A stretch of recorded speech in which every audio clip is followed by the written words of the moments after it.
onyame a wama ye wo hene a wodwene Ghana ho na wopɛ o man asomdue enna ye ma Ghana ma nyina ti ase ese wo hene bia ni Ghana ma yi mu a opɛ o man asomdue ani ni mpuntuo e kyan santehene ye di ye wuratum oyeye wura me oyeye wura wachina afebo ye kan semwe amana ye kokko empeni se oba a woni bema na ebu ni yi achia na bibi na aba ma nsu agya to ma mreja free ama nkwampa agya ideyo na nka wotwe aboatwe agyanka sai ne ho so obegina ko atwa mansa kwanta ato ne pa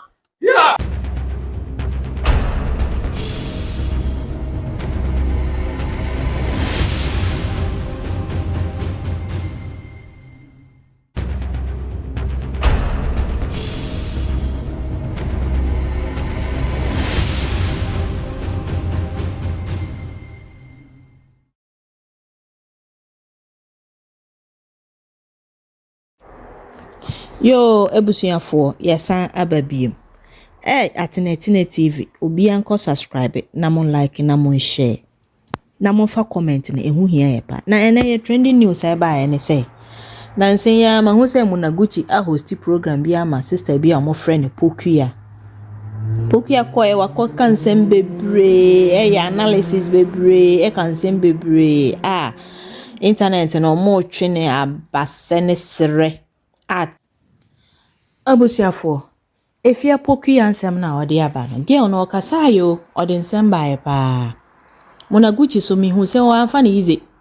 obi ase yen hashtag ne se oye lawyer den ene na protester ekoso Kumasi man mu no na enye yize asante man boys no kotoko boys no omo protestiye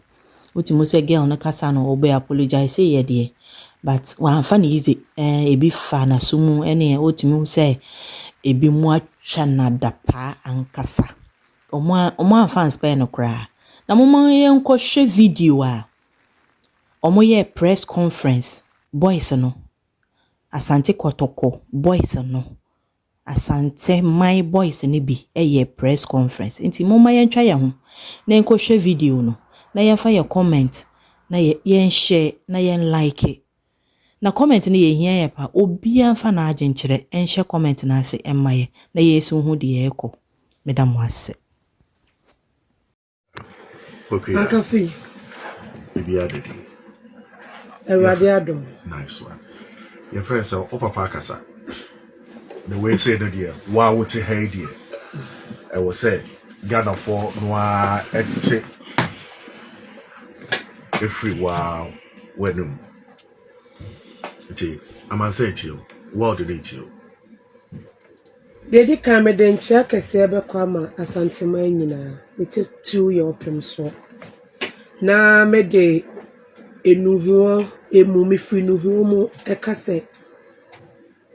mepa na cho sabio kafrache enye mani da ho ne boapayo se mekasa etiano esanse ya tete me ya nyeme na emom eye kasa ena etefa so enti de tosumienu me de achopa be ma da sebe ko mo Japan tosumienu akoma ira se animguase bia na metakrama so e de abe ko oman omo fancheme ena me papa wacha me kwa me adofo sabio kafracho tete me ahemfie nti wakyerɛ me sɛ de esikasa nanso etoda na aboa na didi atrahye nti akoma bia e wosoro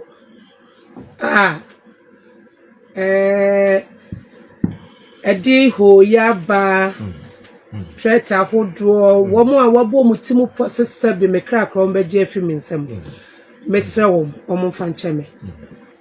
me yakwa uni me asantini na ankofi me ka ama o maten so se obi nhye machi obi antimi ntua meka se menye bibi se ya amanyo se ye nkonwa se ye hwan eye program ne ye ena ekoba ne sa ebia mementi asemu eye different obi nso enti ase eye different eye twi kasa ana mekaye enti mesre obi mfa ncheme said ye memeti ase ne nya sa na Ghana for beti ase me pa macho a chopper yes me das we dey so do say for one me chinsem yeah jatwa ya jatwa mesre we dey mesre yuranum we dey madarum ai bisana na prempe we dey me amenia madarum we dey mesre mo we dey me ano makika bi a che no be ka ne kura one something I'm friend makika bi a che ne but we are also looking at the spiritual side of it me still be biara if you see wanu wa pine phone asusa ma mota no truck caption phone na pine no nyam na truck time right man ntwa yi time am friend nkire no tata na ma ya so de wi ku ada ma pon so ana chu no wa break consultation kwa wanye to be phone so obi na de send me panyi pa o here pa o Ghana no de send me to de send me if you put me share na if you ko fast ma ba papa no nyame asema ba so de patrol kura na still spiritually you see you who de be na bibia so twa yes asema ba cause gonna de bia me kasa be body din nyame 118 I'm friend me friend two times 118 back 190 back ti we never kasa we never ko atia what say anka sentia wo hene onyame a wa ma ye wo hene a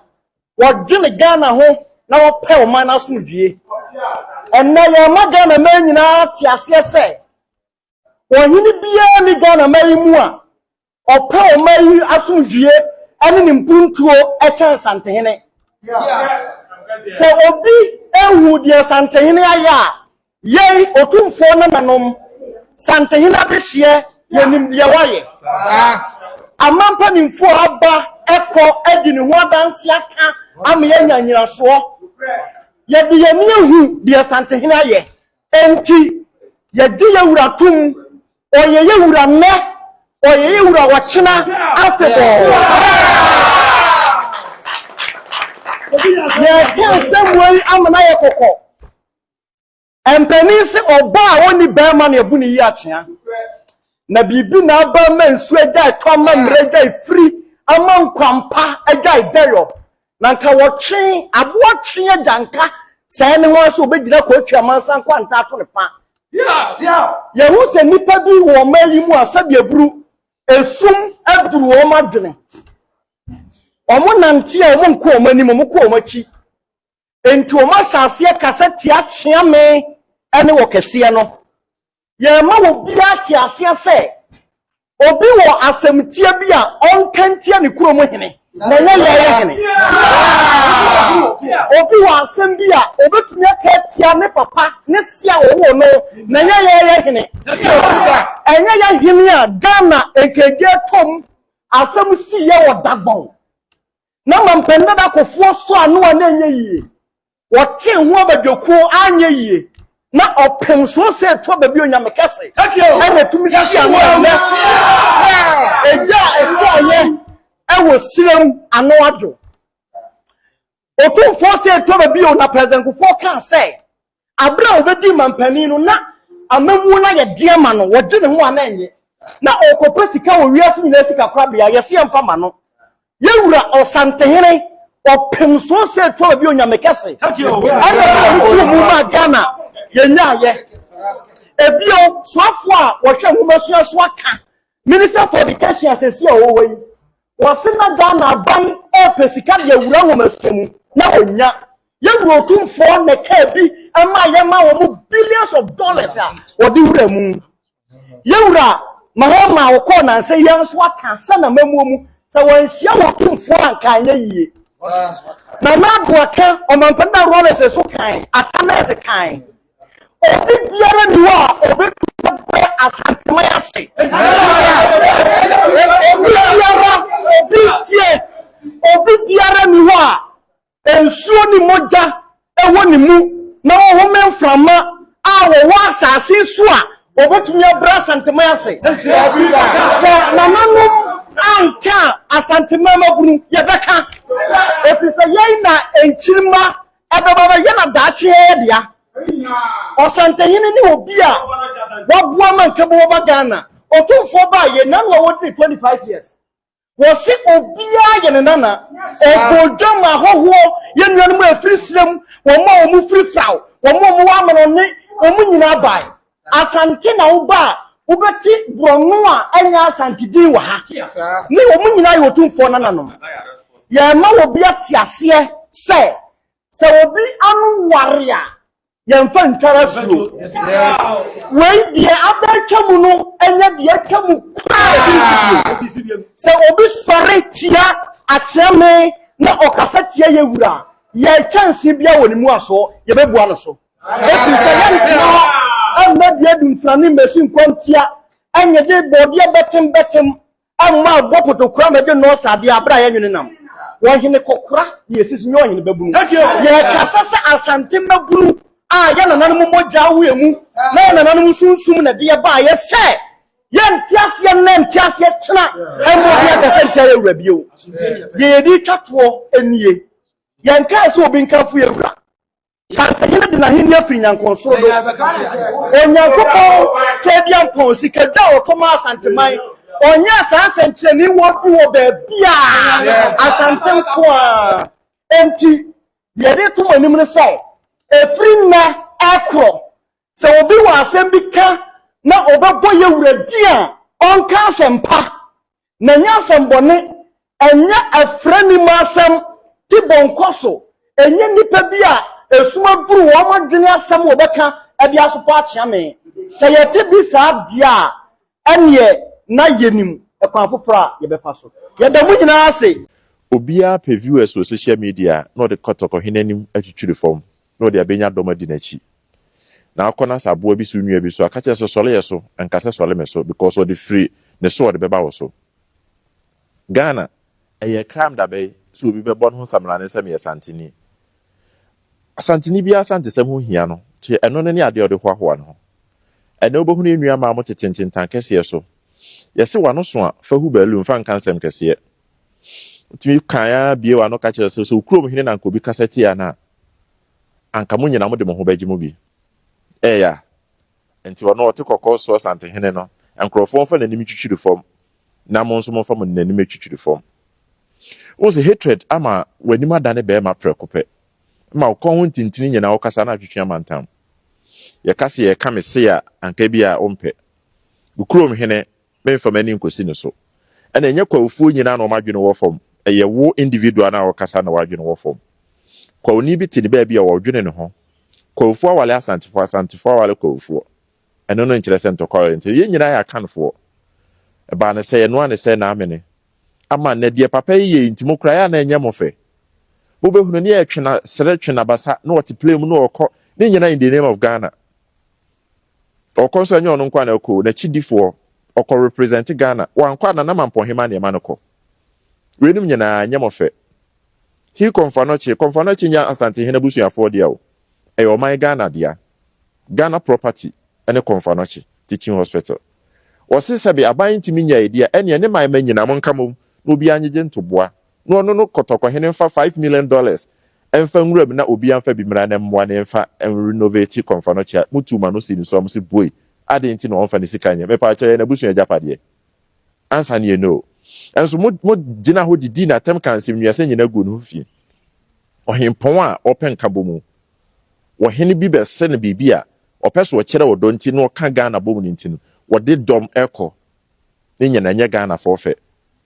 na sabi obi nso de na sante sembe hoahoa no ho kakra no eno nso ada ne crown ebusa se eya ne ye kwawo ne ya ne ye asante so santini be na begina aka so kwawfo hotel mo na mo de Easter bi adura na mo ye kwawo ebi ni ho eno ma bi wo ho no na ye nyina ye Ghana for ye one nation but ye one people eno na wose mo de tumutrim se ye one nation but ye one people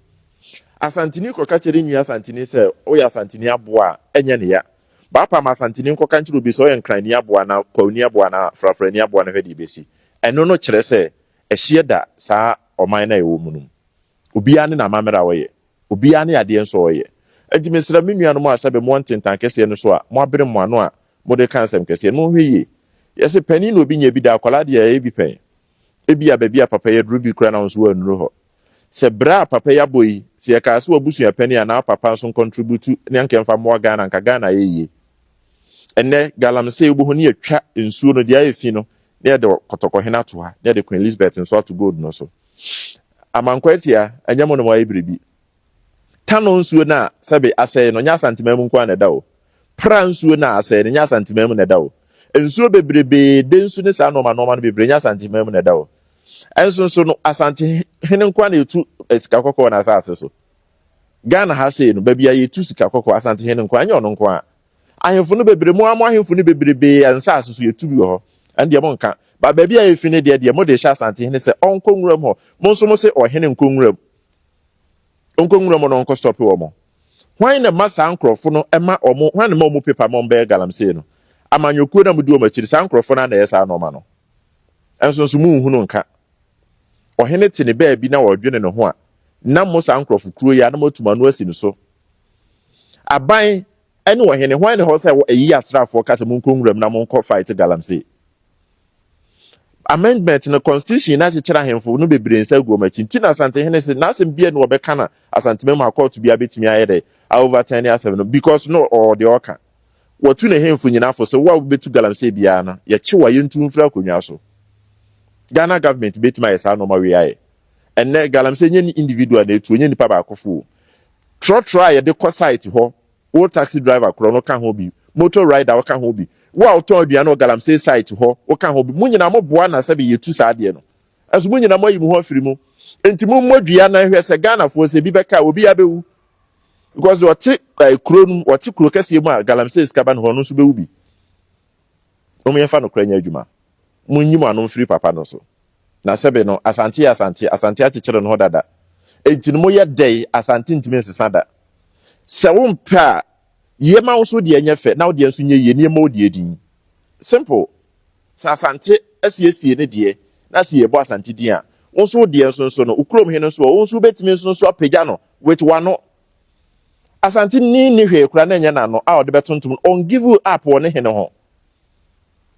ti emane nya oya susu enya chespin na mo susu ndi papa na tem ya na ya e mobo so obi a wo dedicate ne ho bo na asante man ene ne Ghana man na obi asole akola bia pe viewers abos wod na no se asante hino ho odi na tem ke kansam ya wo de kyere papa yi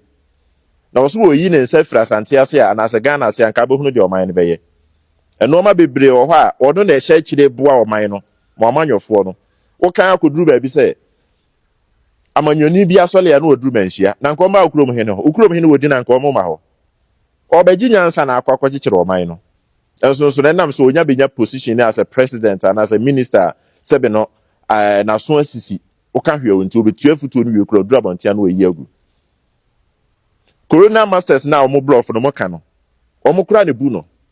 asante pese wote ne ho anka ono no nkanya Ghana ha no ko be start a file dia to ko be file dia to UK so pese wode ne ho no rule ne monarchy enso pese asan Ghana ye baako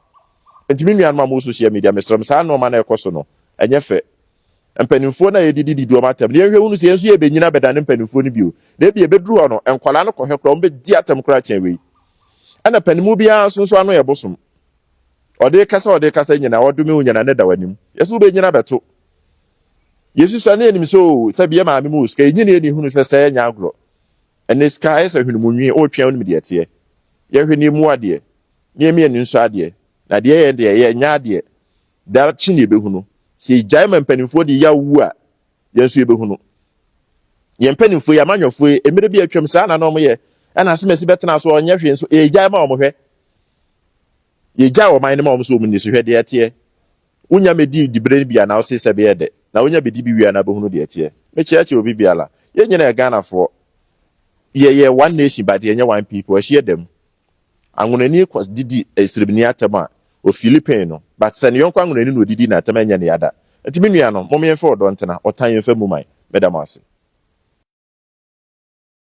ye bona basobat